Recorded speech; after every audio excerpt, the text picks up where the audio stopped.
So, hype has died down a bit for Gear 5. Let's talk about it. And I'm going to make a direct comparison between the anime and the manga. Granted, though, there's only one main thing I want to be talking about when it comes to the anime versus the manga here. And we'll get to that because first, I want to say this. Before I get into a tangent of any type of negativity towards Gear 5th in the anime, I want to say to Toei and to just the animation team in general, keep doing what you're doing. This is some of the best work I've seen when it comes to One Piece, just in general. They've stepped their game up ever since Wano started, and they just kept that gravy train going the entire time. And I just hope that once we're done with Wano, we keep on with this style of animation and keep up the quality of this work here. I'm highly grateful that we are at a place where we have this type of quality now on the regular. Because I remember back in the day, it did not look like this, guys. Because I see a lot of stuff on Twitter and people complaining about it like, oh my God, what is this, that? No, look, at the end of the day, this is some great stuff that we are getting. And we could go back. Remember Fishman Island arc?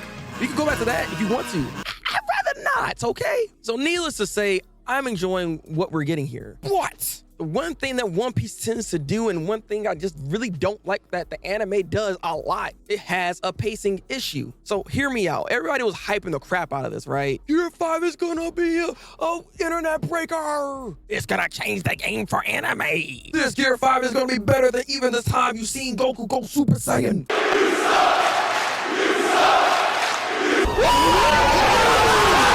Like literally, people were saying this. This is not like lies here. So needless to say, this was one of the most hyped things I've seen in the anime community for a minute. Was it great? Yes. Was it good? Yes. And so you gotta ask yourself, did it really deliver? No, not really. But that pacing, what they decided to do, how they kind of stretched it out between 3 different episodes, it ain't it, dog. So when I got back to start watching One Piece, I wanted to see the transformation, but the first episode, when you first kind of get that, that rumble of the heart and the music starting to play, right? That was the first cliffhanger. We didn't even actually really see the form in that episode. And that was, I believe, 1070. And then the next episode happened. We finally get the form, but we take our time with it. We play around with it, dabble with it just a little bit there. And of course, all the other stuff in the background that's kind of happening too is like, you don't really care about that stuff though. I mean, it's nice. Don't get me wrong. Look, don't get me wrong. We need exposition and everything else is going on inside the world, but at the same time, if this is supposed to be a real monumental moment, can we stick to the moment? Because then the episode after that, I think it was like 1072,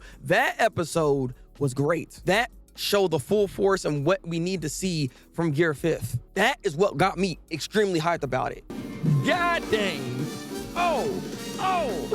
And in the end, they did their crap perfectly. So when we finally got there, I was like, yes. But it took a minute. And again, I blame this because they were kind of stretching it out, and you can feel that they were. But this is One Piece anime. They have a tendency of doing that a lot.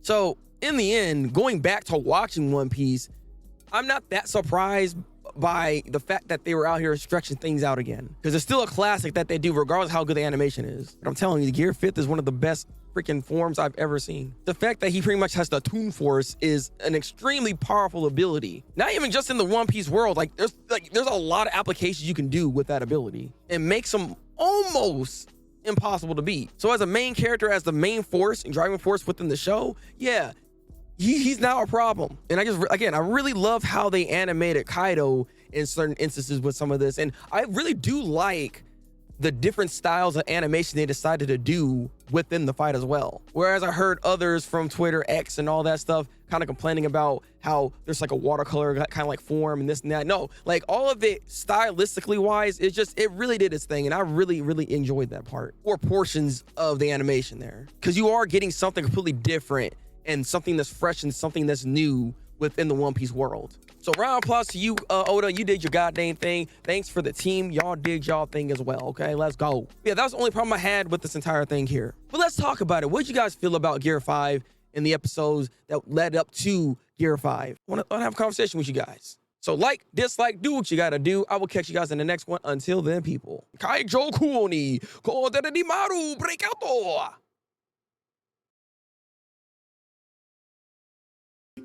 I'm glad you're here, Panda. I have something for you. I actually have something for you. If I can. That's not